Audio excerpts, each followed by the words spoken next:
it's 7 o'clock, and we've got lots of games to talk about. Oh yeah. So I think we're gonna get started here. I can't guarantee we're gonna have as much fun as whatever they're doing, but we're gonna do our very best. So we're just gonna quickly introduce ourselves. I am your moderator, Kayla. It is true that the majority of my DMing experiences in the game we're not talking about today, but my wife and I very much enjoy studying role-playing systems and being real nerdy about it, and having some friends that actually design games. So I am coming at it with a little bit more of an academic experience, but I'm excited to be part of this conversation. Let's kind of go this way, and then we'll come back this way. Introduce yourself. Hello, I'm John. I am an English educator. I run RPG camps for middle and high schoolers. Usually it's one-shots. I've done a couple of campaigns with them, but usually I keep my campaigns to adults.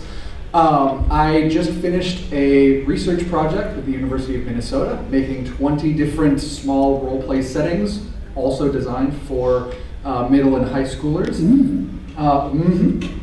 And this is my first year ever being on a panel at CONvergence. Thank you. I'm Kurt Fleshner. My experience in role-playing games goes back to the mid-'80s, where we started with a game that will not be mentioned at this panel, version 2E. For those of us who are young enough to remember THACO. I see some nods, yeah, exactly. But we quickly moved away from that as a group, and we started into things like the first edition of Paranoia, as well as a bunch of the White Wolf games in the 90s and early 2000s. Hi, my name's Ed. I'm a pretty much straight up real old grown-yard. First time I played D&D was a demonstration game at La Belle Alliance, which was the shop that became the Little Tin Soldier shop. And it was run by this guy named Dave in this castle called Blackmore. So I've been doing this a while, and I have played so many systems. Hi, it's nice to meet all of you. My name is Chris. I got started when I went to college in 1980, and at the beginning of the school year, there were a bunch of people who wanted to introduce their campaigns and see who was interested in joining their campaigns. And there were a bunch of people who were offering games in the campaigns in the game that we are not mentioning, and somebody else was doing RuneQuest, and somebody else was doing Traveler, and so since then I've played a lot of games. I've written for a bunch of games, and I'm old enough and crusty enough to have opinions as to what game you ought to be playing. And the answer is probably not any of the ones that I've got. Ooh, that's not true. We can talk.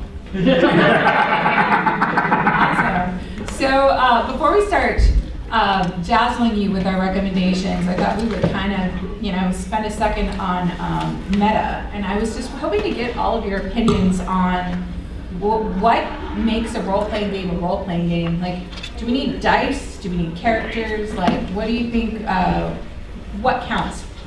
You can start if you want. Do you need dice? Eric Wujcik would say no, because he came up with the Amber diceless system. Do you need any sort of randomizers? Eric would say no, but I think somewhere along the lines you're playing pretend, and there are some things that you just want the dice to talk. And do you need characters? There's a game that Lester Smith came up with called Zero. It would suggest you don't. But those are stunt games, right? Nobody says, I've been playing in a Zero campaign for the last 3 years. I still don't understand what the hell's going on.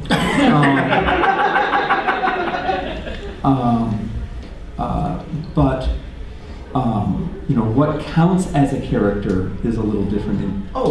Speaking of, I brought some weird stuff. Has anybody played, just by a show of, oh my god, has anybody ever played Aria? Seen it.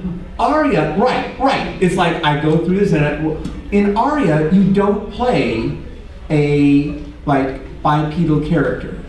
In Aria, you play a culture. So you develop, and I'm role-playing Northumbria, or and as a culture, you can disgorge a hero that represents your ideals. So if you're playing America, you can create Captain America to go off and do your work for you. If you are the Highlands of Scotland, you can create the Highlander to go off and do things for you. But are you playing characters? You're playing a culture. You're playing France. I actually played a game that sounds really similar, but it's more geared towards one-shots called This City from Above, where the idea is the game world is one city, and then everybody is playing a different faction in the city. And so it's very similar, where you can sometimes emit a great hero to go and do something, but usually the game is played by constructing monuments or moving control or shifting the government type in general to either help you or hinder somebody else. And that one's a lot more narrative focused, where it's kind of talking about the history of this culture, and then by the end of the game you have a 100-year history of this city. And that one I've used also to kind of introduce people to a city in the game that I'm playing. Sure. So it's a good, okay, now that everybody has experienced the history of this city, now you're going to start a different campaign in that city. So everybody knows what's happened in it. And it's So we've used a game called Microscope to do that, Yes. where it's cooperative and you work together to build basically a historical timeline of a civilization. And we've used that to work as a group to flesh out a setting to play then a different campaign in. But I don't know, that's kind of one of the questions. Is Microscope a role-playing game? We were kind of maybe not, but it's a kind of a storytelling game. So sometimes we get gray areas. So we may recommend games to you that you're that's not a role-playing game, but I don't know, there's no hard and fast rules, I guess. I'm also thinking of something like Pendragon, where you don't play a character per se, you play a family lineage. Mm-hmm. Yeah. Okay. Okay. Yeah. I wouldn't say you necessarily need dice, though I do think some sort of randomizer. I mean, the Castle Falkenstein game did wonderful things with a deck of cards. Because this is a Victorian game and dice are just too déclassé. Now, for me, though, I mean, a role-playing game, you should have a role. But then again, I'm a theater major. So that's the part of the big fun of role-playing games is coming up with characters. Do you have thoughts to add? Well, if you take some of the theories that we have, is looking at the games that we're playing and translate it off of the tabletop into, say, a computer system, then we're looking at describing games like Sid Meier's Civilization. And would you consider that game a role-playing game? If you're sitting there controlling the various aspects of your culture and society, yeah, I would not consider that role-playing. I would agree with Ed, in which a role-playing game is one in which you develop a character to play out a role. And while, yeah, the other types of games have a storyline that you develop, I would agree with that, in that you need to have a character playing through a have a role-playing game? So we have all these different kinds of games, many of which we're going to tell you about. So my next question for you is, when you think about your vast library of games, how do you kind of group them in your mind? Like, do you have any kind of like a classification system, or a way you think this is this type of game, and these games have many things in common, whereas these are different and they're a different kind of game? Do you guys kind of have any kind of like categories that you put games in to kind of help you compare and contrast them with each other? Oh, do we have a spreadsheet? Since I did this project for academia, I had to categorize all the games I made into specific categories. Give me a couple minutes and I'll bring up the spreadsheet. We're doomed. There's a bibliography. Yeah, there is. It's cross-referenced, and there's a test on this later. Well, I mean, With circles and arrows and a paragraph on the back. now you can say that this is a really respectable hobby because there's academic research on it. It wasn't hard to find references either. There was plenty of material there. I have family members in academia, and there is actually a significant body of academic work on interactive fiction. Yeah.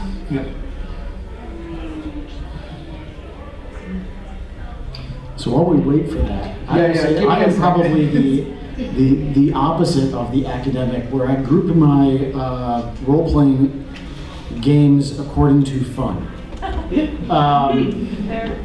So basically, did I have fun on this system? And if this system is really fun, wonderful, I'll play it again. I'm looking forward to doing this with a different GM, person running the show. I've played some systems where, conceptually it was kind of cool, but I really didn't have fun with that particular system, so why would I do it again? Hi, my name is Chris. I have opinions. There have been games that I look at and I know I'm supposed to be having a good time. I know, right? Yes. It's like, this is a genre I like. I like that. This is a very clever game mechanic. This is everything about this I should like.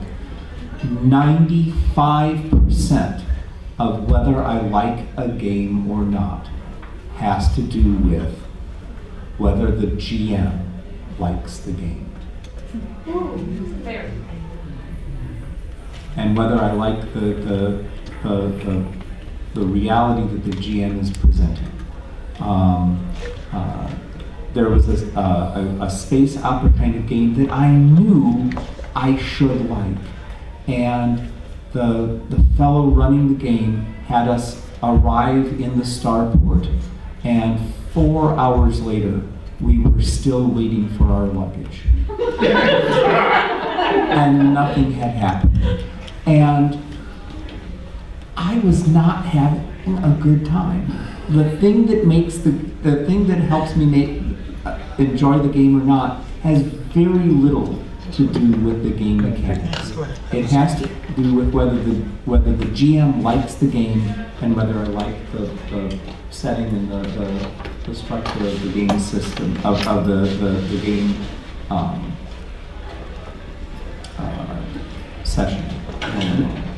I think one of the things that is useful for me when looking at games and deciding what kind of game I'm in the mood for is seeing what the game rewards. So there are some games that reward you for whacking things with weapons. There are some games that reward you for interpersonal connections. There are some games that feel a little more light and fluffy, cozy up with your friends and tell a story, and then there's a few that feel like really serious, serve the world. So like, is it like a slice of life kind of game, or is it we're gonna like do some seriously dramatic stuff kind of game? And so I guess that kind of like feel transcends like genre in a way. I mean, you can have like a cozy space game and like a really like serious anime game or whatever. So I think that it's, or vice versa. So for me, I find that to be helpful because sometimes it depends on like what kind of headspace you want to be in when you're playing the game. I at least in the early days, have a tendency to divide up games somewhat by mechanic. Like, okay, this batch, they're class and level. Whereas this one is more, this one's more skills-based, like RuneQuest or GURPS. And then, of course, there's also just there's the big games, GURPS, RuneQuest and such, and the little fun games like Teenagers from Outer Space.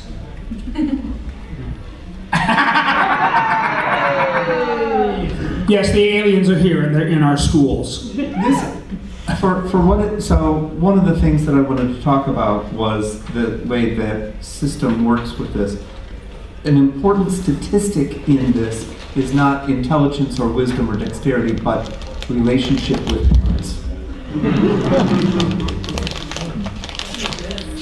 All right, you found your spreadsheet. I did Let's find hear my it. spreadsheet. So I ended up categorizing games into a very similar way where it's by mechanics, but I specifically categorized them by what the GM's relationship is to the game.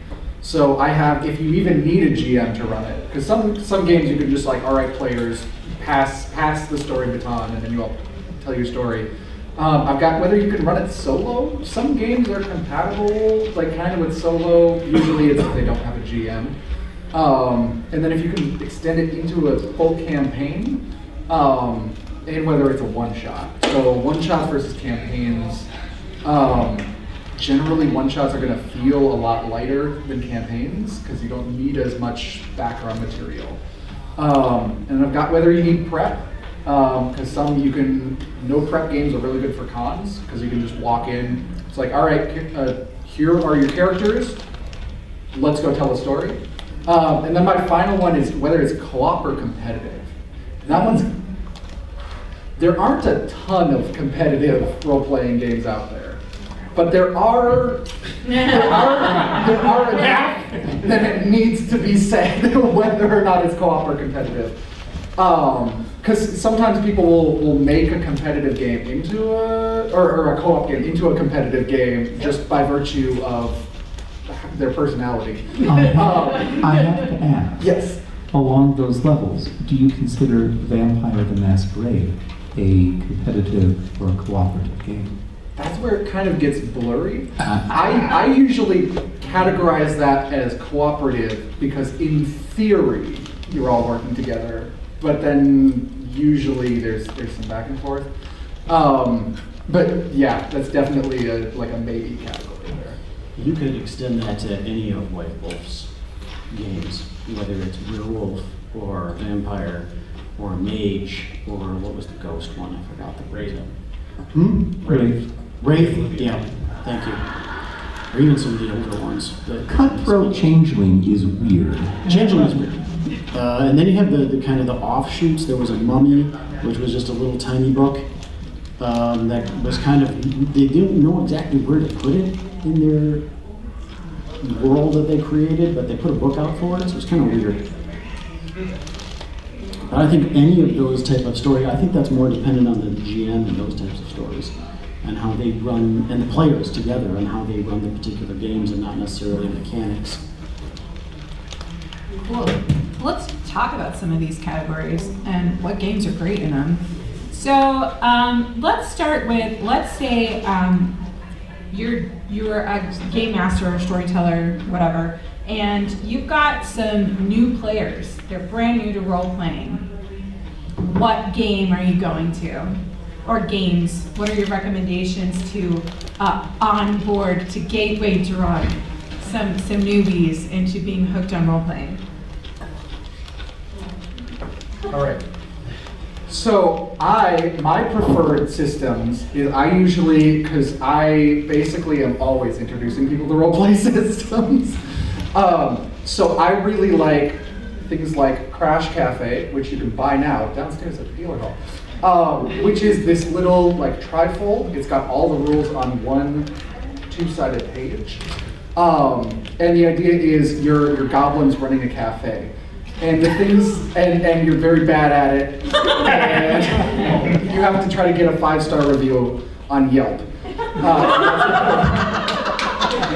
So my ideal systems for teaching RPGs to beginners are usually, all right, let's take a setting that's really easy to like pitch to people. Like, okay, your goblin's running a cafe. Everybody kind of gets what's going on with that. And then really simple rules, so there's not too much to memorize. Generally, I like having like reference pages for all the important stuff. And ideally, it's like note card size. And I really like D6. I'm here to go up to bat for like D6 only systems. I love them.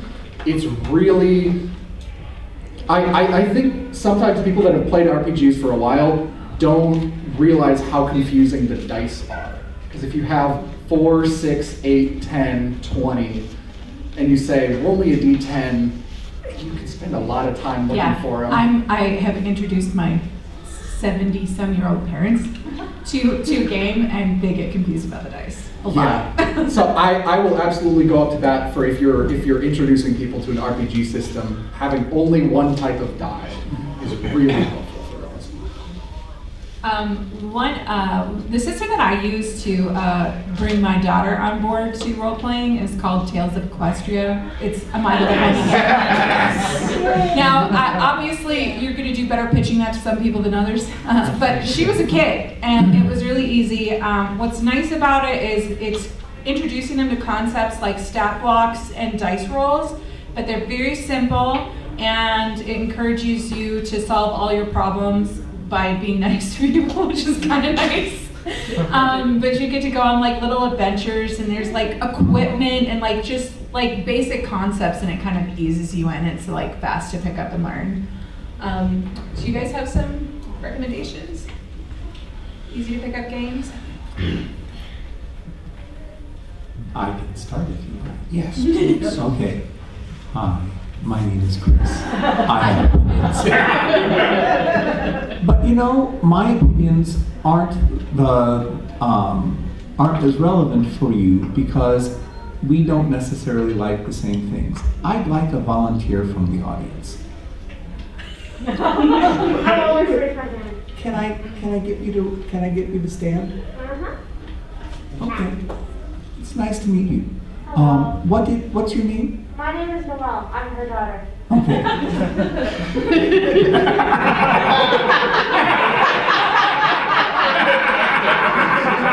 Okay. Noelle, do you have experience playing in different systems? Two different systems, yes. Okay. So, let's pick some stuff up for you. Let's say that you and your friends go see a movie and you really like it. And you come out of the movie and they say, I would love to role play in that. In that. So can you name a kind of fun, exciting movie that you've seen recently? How to Train Your Dragon. Sure. So what we're going to do is we're going to set up a role-playing game that's going to be How to Train Your Dragon. Okay. Now, here's a couple of things about the game system. One, you have to like it. Okay? That is to say, if we come up with a game system that does everything just great for How to Train Your Dragon, and you don't like the system, your players will not have fun. Okay? So, if you're looking at a game system, there's a couple of things that game systems advertise and like to have, and some of them don't work well with one another. One of them is, as we said, simple. You want the players to really pick up the game system fast.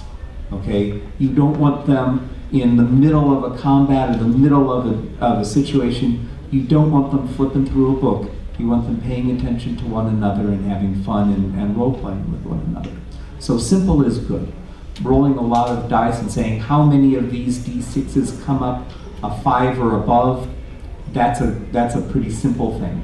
Much better than, well, we've got 20 different ways that you can add a +1 to this D20 roll, and a couple of ways that you, oh, are you doing it in the dark, left-handed? We need to turn to page 320 for the left-handed rules, unless you're a dwarf. Then it's on. If it were dark on Tuesday.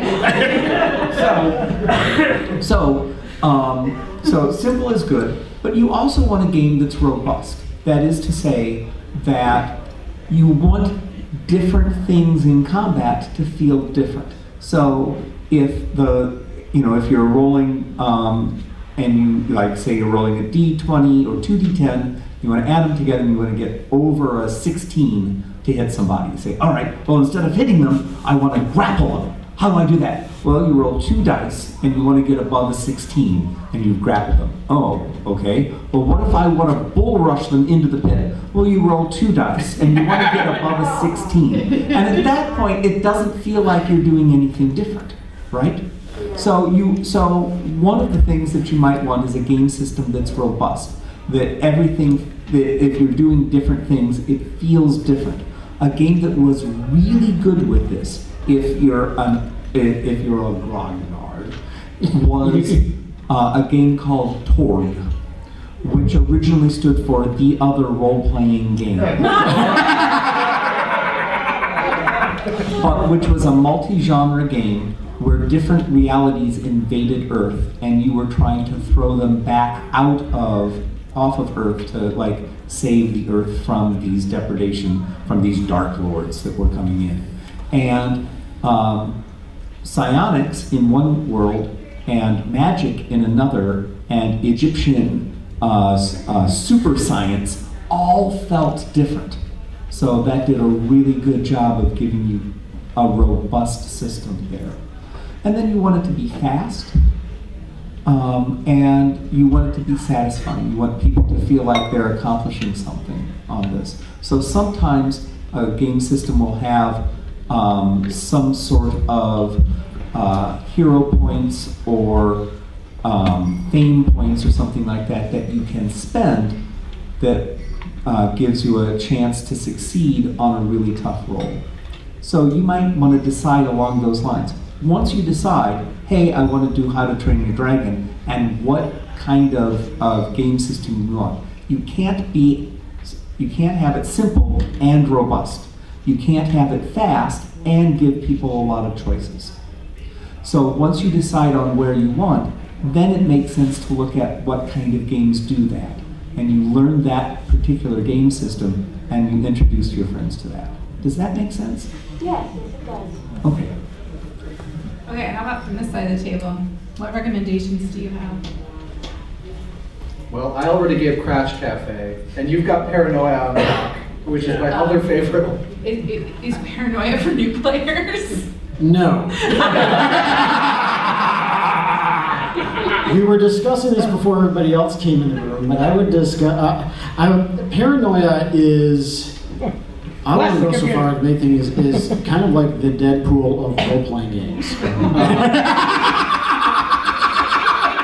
they might have a little bit of a warped idea of role-playing games. But in the right setting, for the right group of people, it's a wonderful thing to do. For somebody who's brand new to it, they're going to look at this thing going, what in the world am I doing? And I agree, Chris, with the first thing is like, what are you interested in? So the rest of it, if you, for example, have a group of people who still refuse to let go of Firefly, like the rest of us, it's too soon, still too soon. They say, no, I really, really enjoy that world and I want to, play around with it with a bunch of other friends. Then go for that sort of environment. It's less of a mechanic sort of issue. Then what are people excited to be in? What do they want to do? Like I have no interest in doing 5 rings. You know, that's like, okay, woo, congratulations. Yeah, I know a lot of people who love it, not for me. Go ahead. You mentioned that paranoia is bad for new players, which is really funny because one of the first role-playing games that I ever played, like above, that I have living memory of, so above the age of like 10, was Zombie Parathulunoia here at CONvergence. Yes. And I think maybe that did give me a very specific view of what role-play games should be. Specific is the right word for that? You started with GURPS? I started with GURPS. I did, so the other one was like the old Marvel superhero. Yeah. You remember that one? I wrote for that one. You wrote for that one? Okay. Nice. So yeah, that was another one. That's what kind of when we got into high school, we started doing more of that because we were all comic geeks. It's like, yeah, let's play in this comic book world. You know, and that's something that we wanted to do, and we got into it. It's like, okay, cool. So a lot of it had to do with what does everybody want to do more than the actual mechanics of the book itself. People who kind of want to get into it can't figure it out. You know, even if you get into GURPS, if you haven't played it, you can take a look at the size of the rule book there. And that's only one of the two. So that's only half the rules. I didn't bring the other one.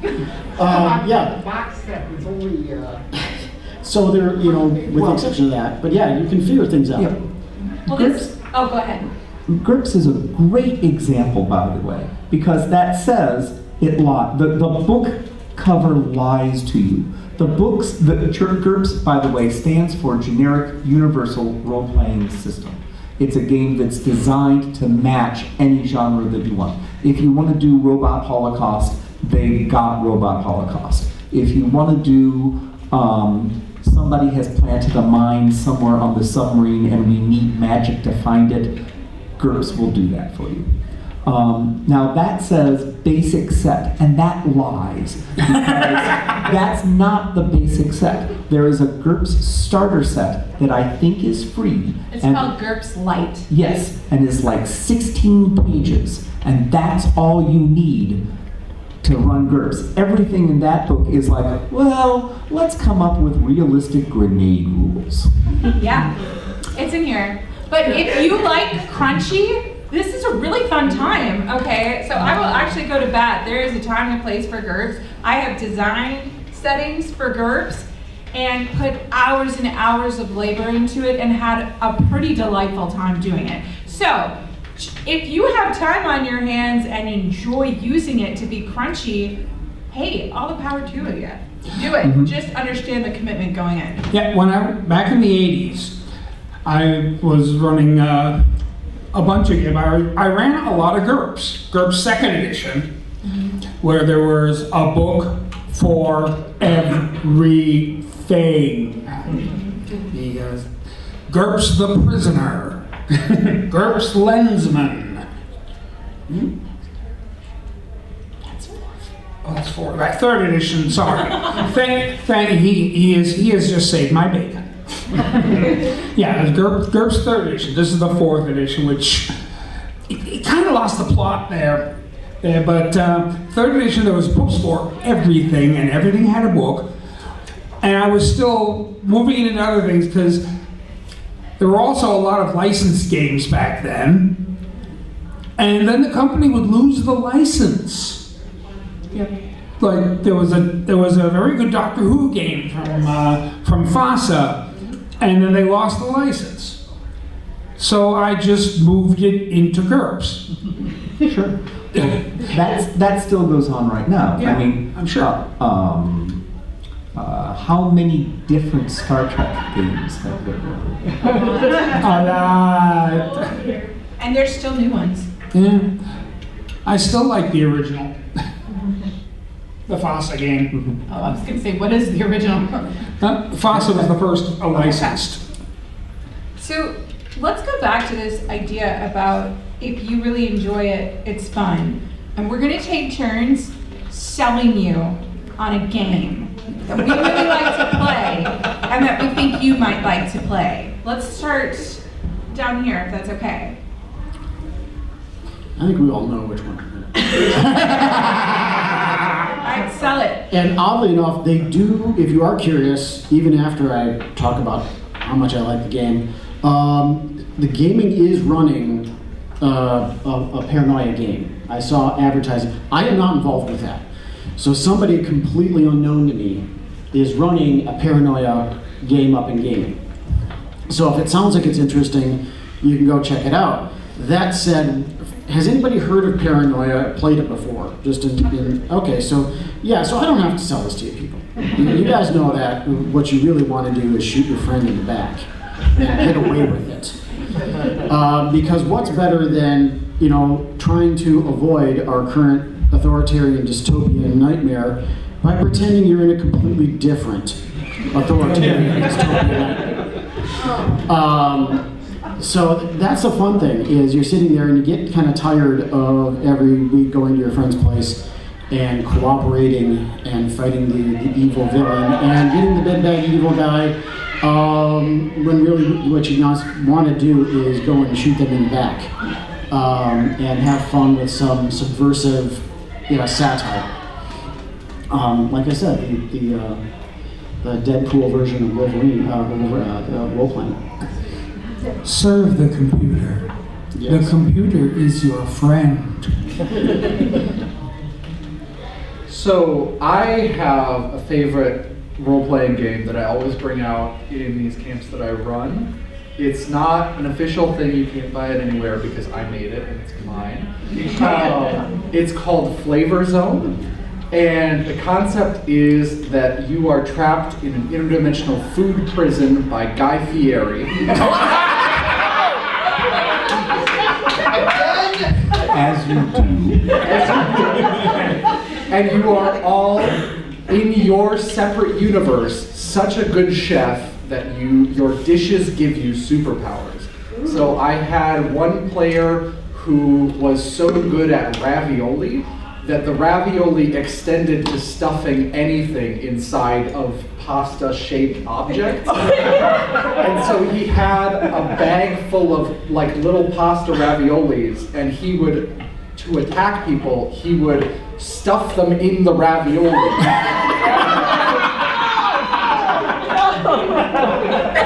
And that's the favorite one that I love bringing out. I love ravioli. Wow. Did you have a separate system set up to deal with pastamancy? I did not have a separate system for pastamancy. I did have rules for dish, the system's based on dish strength. So it's kind of the DM decides how strong each dish seems like they are, and then you get points for each one. Was there like an interdimensional star rating system? Is that how you did? There actually was. I had Gordon Ram was the one giving out the stars, and he would fight you if you didn't have enough stars. 5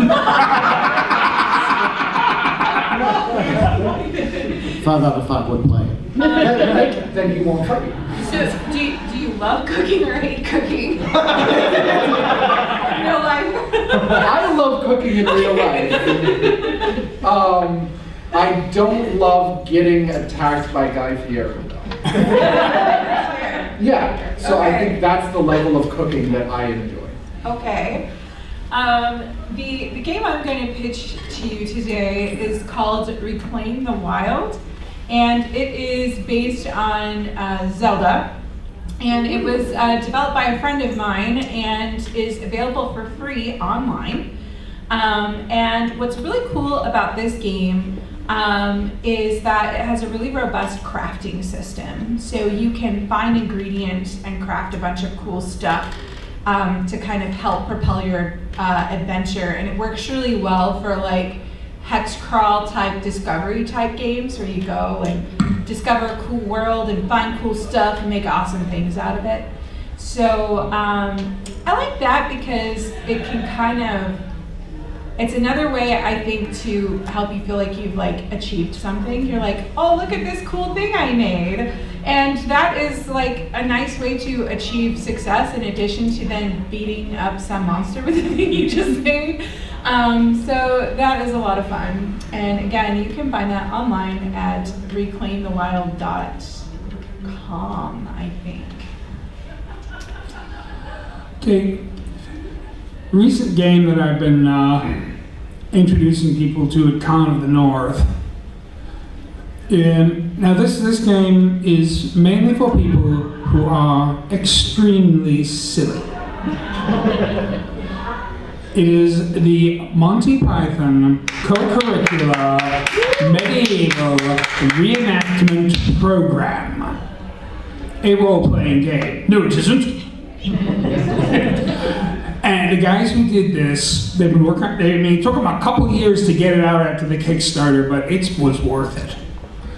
It is just, do you talk about games with lots of dice? This has dice nobody else has. Like 18-siders. The dice go up from 2 by 2 from 4-siders to 20-siders. And a 30. And a 30 to add on for, which is mostly used by the DM, or by the head of light entertainment. And it's just one of these, I mean, my first game of it I ran, they ended up going up against killer sheep who had taken over the mill. So there was trouble at mill. All right. So, in a role-playing game, you can talk about what kind of genre you want. There's a ton of books on the heroic fantasy that's like kind of generic Tolkien. There's also non-generic Tolkien. There's space heroes you can play. There's spies. There's a couple of spy games out there. Then there's the weird stuff. Nobilis is the game where you play different gods. And you're like in charge. You can be the god of doors or the god of pennies. It's a weird game. Feng Shui is the game of commando furniture placement and gardening. But I'm going to recommend, if you really want to get weird, there's the game where you don't play fighters and mages, you don't play spies, you don't play space captains, you play role players.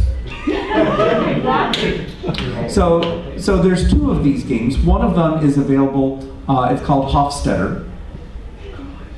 Of course it is, yes.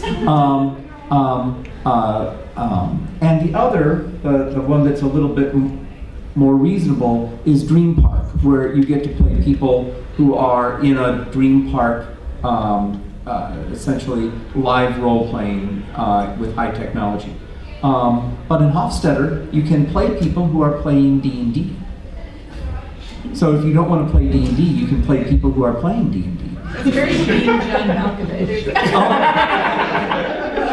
Along those lines, you can play people who are, you can play Norse people who are gathered around a fire telling stories to one another. And the stories that they are telling are about a spacefaring civilization who have a holodeck that they're talking about exploring situations, where they're talking about a post-apocalyptic world where people are like trying to program in stories to trick the robots, and in those stories they are playing the people at the table that you're at, except everybody is playing the person to your left.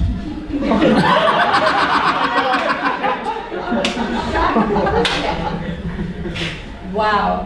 And I thought Papers and Paychecks was bad.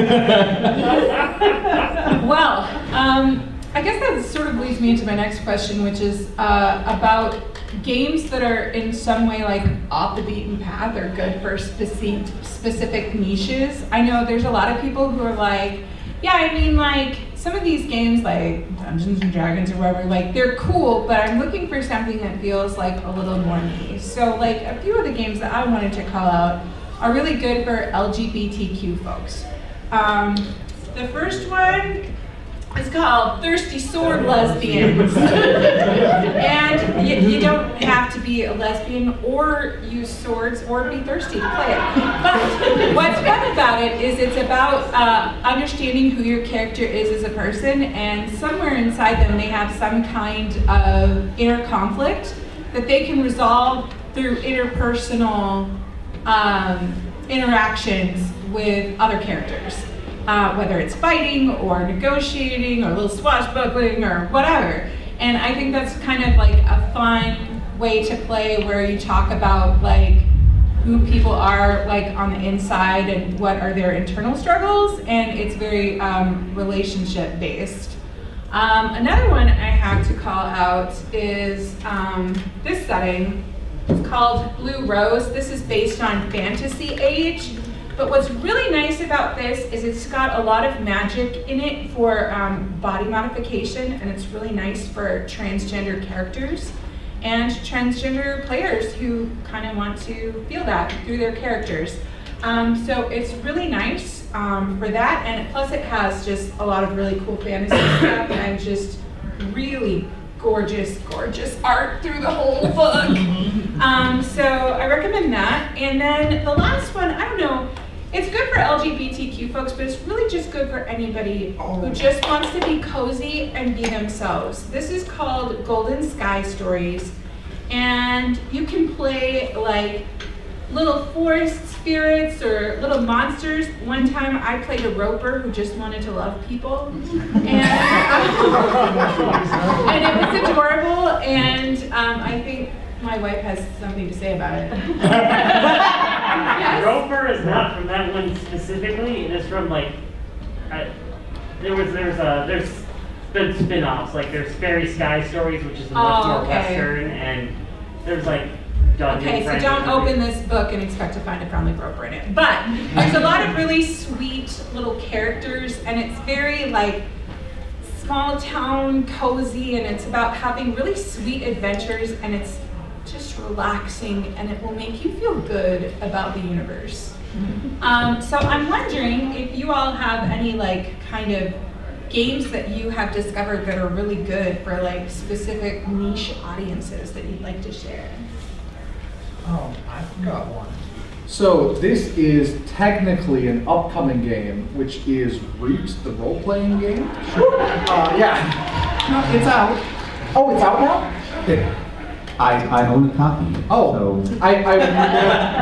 Sorry, I went on the website and it said pre-order now, and I thought that it was still pre-order. Okay. Okay, so not an upcoming game, a current game, which is called Root, the role-playing game. It's based on the card game in the same universe, and that one is about little animals in the forest, and you are all wanderers between these little glades that are like the last, or not the last, the only bastions of civilization other than the dark forest. And that one, I have played the sample pack. I need to buy the full one now that it's out. I've played the sample pack with people that were interested in very like light fantasy, so not really magic and spell casting, but more like maybe there's a spell in this universe. Maybe there's like one guy that can do it. And also the woodland creature setting is really good, and I find like high schoolers really like it, and that's usually my audience. Yeah, this is a game that was mentioned earlier. But again, just for a good light game, Teenagers from Outer Space. I think you can still get it. You can still get it from Drive-Thru RPG as a PDF, because it's just a really fun light game in which you're a bunch of teenagers in high school. It's just that they're all these aliens, and the aliens can do cool things, but the humans have one special power that was introduced in the second edition: the human fake out. Because they can tell, a human can tell an alien anything about human culture, and the alien will believe it, because after all, they're human. The problem is that the alien will then do that without exception.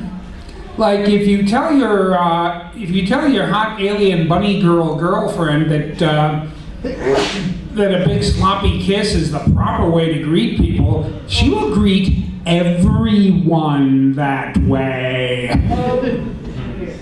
Oh yeah, the one other mechanic they have in that. It's a game where they actually push the mediocre. If you roll too well on something, the phrase "too much is too much" comes up, and well, yeah, let's see. Oh yeah, you want to make, try and make it with that girl? Welcome to your new stalker.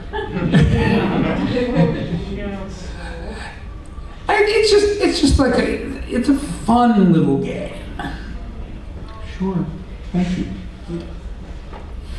When I look at niche games, one of my rules is that you have to be able to run a campaign.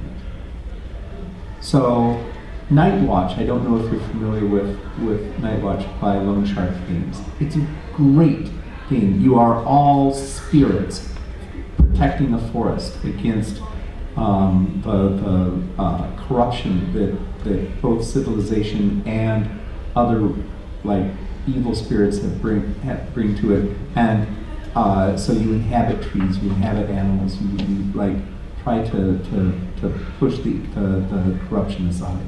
It's great, but it's very limited. You run the scenarios that are provided in the box, and that's what you got. So I don't consider that to be a niche role-playing game. It's a great game, but it doesn't do what I think a role-playing game needs to do. But GURPS, one of the things that it did was it looked at other games and said, are there any of these games that we can put into GURPS? GURPS Traveler has a deep, rich history. GURPS Vampire the Masquerade, God help us all. And they did GURPS version of a game that they did GURPS Castle Falkenstein. Yeah. But they did a GURPS version of a game from the early 80s. And the thing that I like about GURPS as a system is that you can learn it in 5 minutes. You roll dice, you want to roll low. The way that I tell people about that, the way that I teach people is I say, you would succeed under perfect conditions. Everybody would. What you're doing is you're rolling to see how much trouble you have. And if you can handle up to a 10 or an 11, that's cool. If you roll under that, you've succeeded. If you roll above that, you've rolled too much trouble. And they did Bunnies and Burrows, which is essentially Watership Down the role-playing game. And you would think, well, that's good for a session, that's good for 2 sessions. But after a couple of months of playing rabbits, and they're intelligent and they can talk to each other, but they do not have manipulative forepaws. They're just rabbits. There's a lot that you can do with that. It's a really good, it's niche. I mean, it's not something that 90% of your friends will want to play, but the ones who do, it's a great game. So GURPS, Bunnies and Burrows would be my candidate for a great niche game. So obviously we have a lot more games than we can tell you about in an hour. We do have some books up here if you'd like to come look at them afterwards. But what I want to end this off with is by asking the panel to offer advice on how to find new games. Like, where should our audience go to find new games, and what advice do you have for checking them out? My favorite spot to find niche, usually lightweight games, but not always, is itch.io. Especially if you get a big game bundle. I have gotten hundreds of role-playing games off of itch.io. A lot of them are free or pay what you want. A lot of them have previews that are basically just half the game. I would really recommend just browsing itch.io. The RPG section if you're looking for something really lightweight, cheap. Generally, those are one shots, but not always.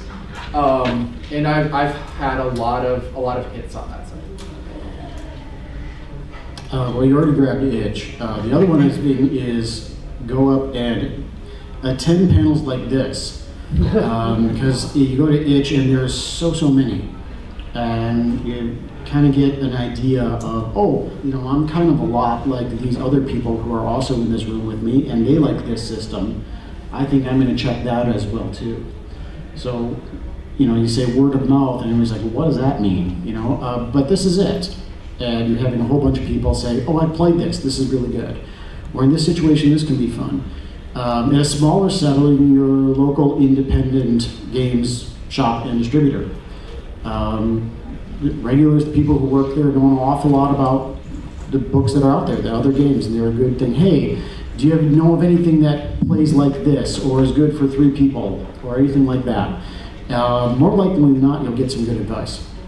All of the, several of these books that I showed you, we found by going to the source in Roseville and just browsing. So they have a whole wall that is longer than this room, just filled with role-playing books of all kinds. There's everything you can imagine.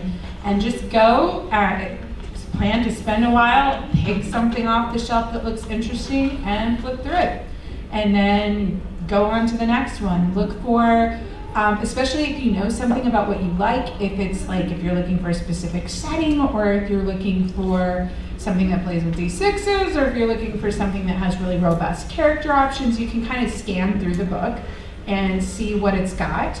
But yeah, we like to just go for fun and spend hours perusing the shelves there because they have so much. Well, you beat me to it.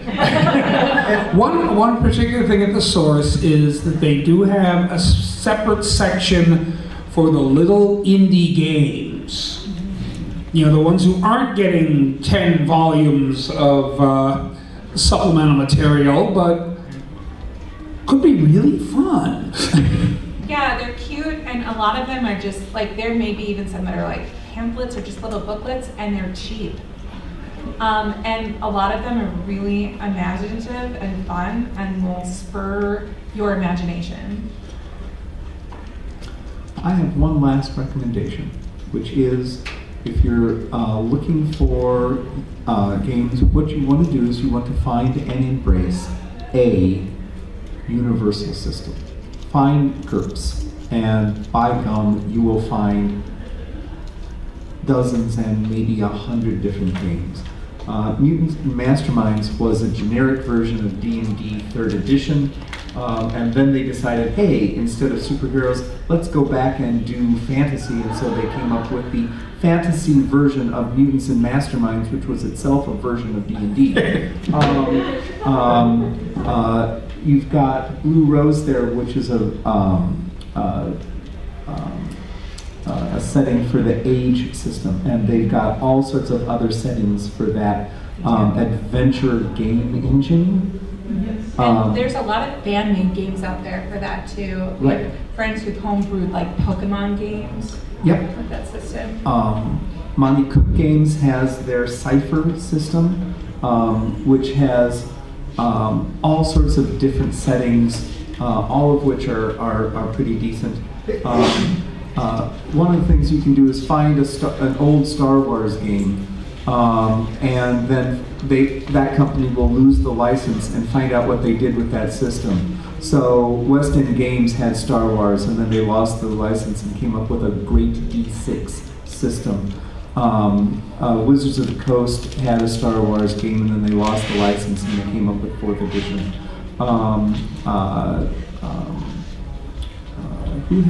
Who currently has the Star Wars? Fantasy Flight. And they've got a great generic version of that system too.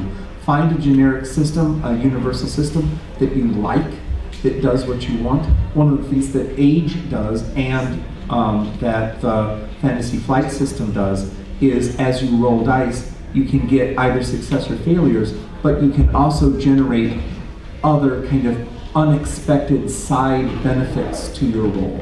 If that appeals to you, learn that system. Once you get that system in, you've got a ton of games that you already know how to play. I want to thank you all so much for coming to our panel, and have a great evening at Con. Thanks, everybody.